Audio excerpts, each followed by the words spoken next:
Before the Nile ran red, before the locusts darkened the sky, before a nation cried out in the night, there was silence. Egypt stood tall, unchallenged. Her pyramids touched the heavens, her gods ruled her altars, and her king sat as a god among men. But in the shadows of Pharaoh's throne, a cry had risen. The groans of slaves, forgotten by men, remembered by God. For 400 years, the children of Israel toiled under the whip.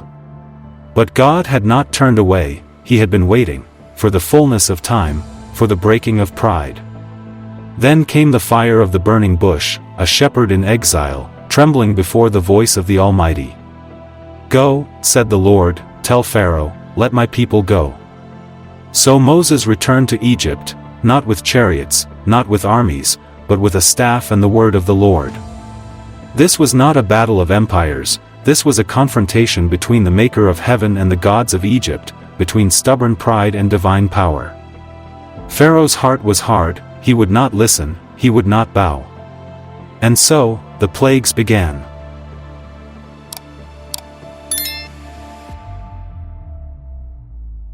The Nile was Egypt's pride, her lifeline, her god. But one morning, Moses stood by its banks. And at the command of God, he raised his staff. Aaron stretched out his hand, and the river turned to blood. Fish floated lifeless, the stench rose to heaven, the water that once gave life now brought death. Egypt's fountains, her streams, her bowls, all became blood. The people dug along the banks, desperate for clean water, but every drop resisted them, God had touched it. For 7 days, there was no relief. The magicians mimicked the miracle, but they could not reverse it. Pharaoh turned away, his heart unmoved, he would not listen. The first blow had fallen, a warning sent, but the king of Egypt would not yield.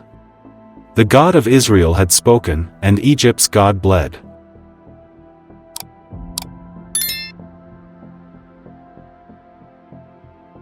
Then the Lord spoke again.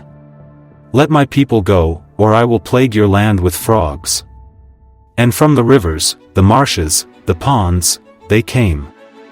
A sea of frogs covered the land. They spilled into houses, crept into ovens, hid in beds. Egypt's silence was broken by the croaking of judgment. No place was spared. No palace, no hut. From Pharaoh's throne to the lowliest servant's bowl, the frogs invaded with divine precision. Pharaoh summoned Moses, "Pray to your God," he pleaded, "and I will let your people go." So Moses prayed. The frogs died, piles of decay filled the streets, the smell of Egypt's rebellion rose again. But when relief came, Pharaoh hardened his heart. The promise he made in desperation was forgotten in comfort, and still, he would not let them go.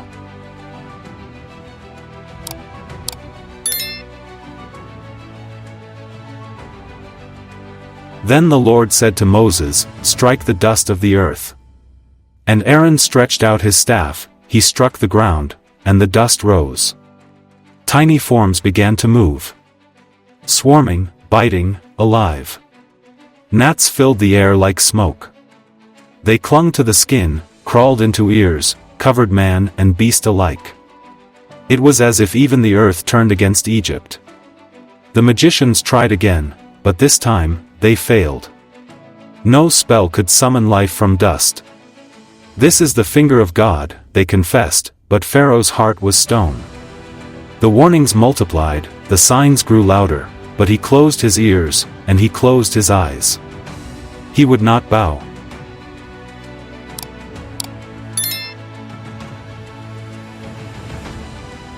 Then the Lord said, "If Pharaoh will not let my people go, I will send swarms of flies upon him." And they came, thick, black clouds that filled the sky and darkened the sun. They swarmed through windows, into cups, into nostrils. Egypt was suffocated by the buzzing of wrath. But in the land of Goshen, where the Israelites dwelled, there was no swarm, no sound, no sting. God had drawn a line. The flies tormented Pharaoh's people. Disease followed, food spoiled, fear spread. So Pharaoh called Moses again, "Sacrifice to your God," he said, "but do it here, in Egypt." Moses refused, "We must go where God commands." Pharaoh relented, "Go," he said, "but pray for me." Moses prayed, the flies vanished. But Pharaoh hardened his heart once more, even mercy could not melt it.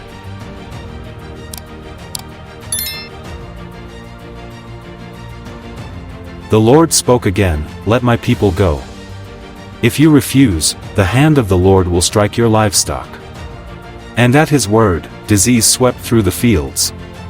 Cattle collapsed, donkeys fell, camels and sheep lay lifeless across the plains.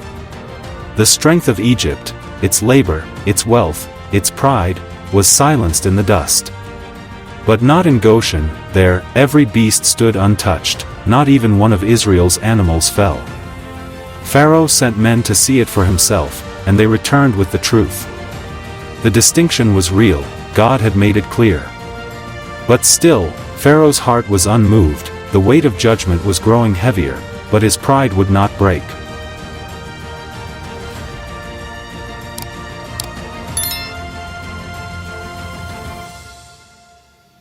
Then the Lord said, "Take handfuls of soot from the furnace, and let Moses throw it into the air." So he did, and the ashes rose like smoke over Egypt. And wherever it fell, it burned. Boils broke out on skin, on man and beast. Painful, blistering, unstoppable. Egypt groaned, the magicians could not even stand before Moses, for even they were struck down. The same furnaces that once burned to forge Egypt's pride now birthed its shame. The flesh of Pharaoh's empire was marked with affliction, but his heart remained untouched. No apology, no repentance, only resistance. The Lord had warned, "I could have wiped you out by now, but I raise you up, Pharaoh, that my name may be known in all the earth." Still, the king would not bend.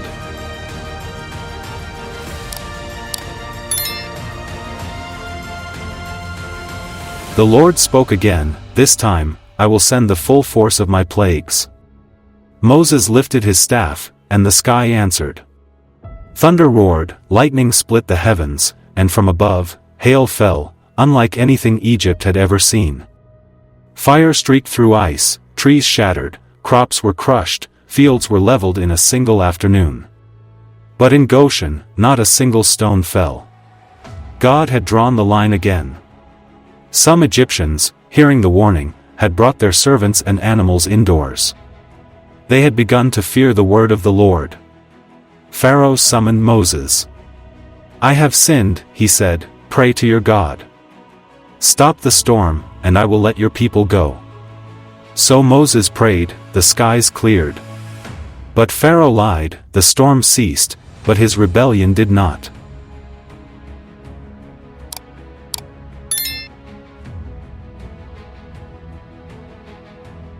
Then the Lord said, "If you refuse, I will bring locusts into your land." And with the east wind, they came, by the countless millions. They covered the ground until it could no longer be seen, they devoured what the hail had spared, every leaf, every fruit, every green thing. Egypt's future was stripped bare in a single breath. Pharaoh's own officials pleaded with him, "Let them go.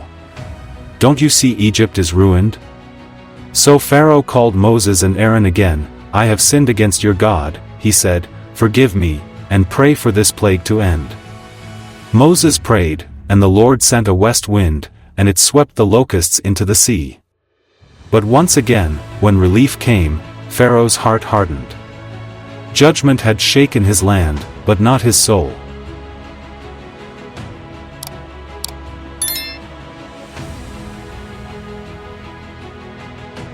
Then the Lord said, "Stretch out your hand toward heaven, that darkness may spread over Egypt." And when Moses obeyed, light fled.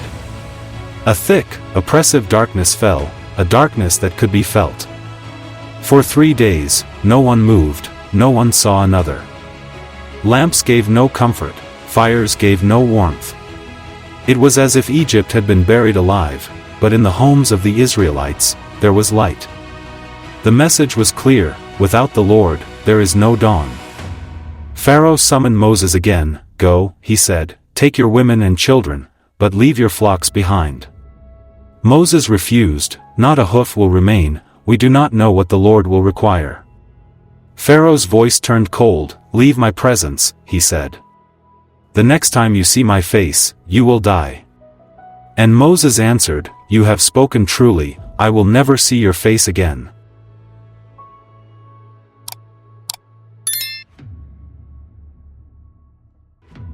Then the Lord said, "One more plague I will bring upon Pharaoh and upon Egypt, after that, he will let you go." At midnight, the judgment fell. From the palace to the prison, from Pharaoh's own son to the lowliest child, every firstborn in Egypt died. A cry rose in the night. Loud, bitter, unrelenting. There was not a house without someone dead. But in the homes marked by lamb's blood, there was silence, peace, life. The destroyer passed over. Then Pharaoh called Moses in the night, his voice broken. "Go," he said, "leave my people. Take your flocks, your families, go. And bless me also." The chains of slavery shattered. And as dawn broke over Egypt, the people of Israel marched out, not as victims, but as the chosen of God. The Lord had passed through Egypt, and Egypt would never be the same.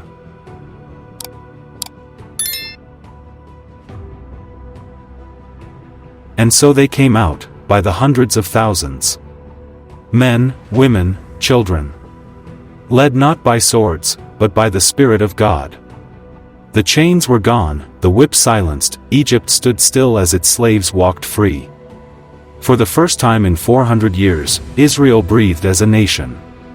They carried with them the silver of their captors, the bones of their ancestors, and the promise of a land flowing with milk and honey. Ahead of them, wilderness. Behind them, redemption. And above them, a pillar of cloud by day, and fire by night. God had made himself known. To Egypt, to Israel, to the world. Each plague was not just punishment, it was proclamation. That the Lord is God, there is no other.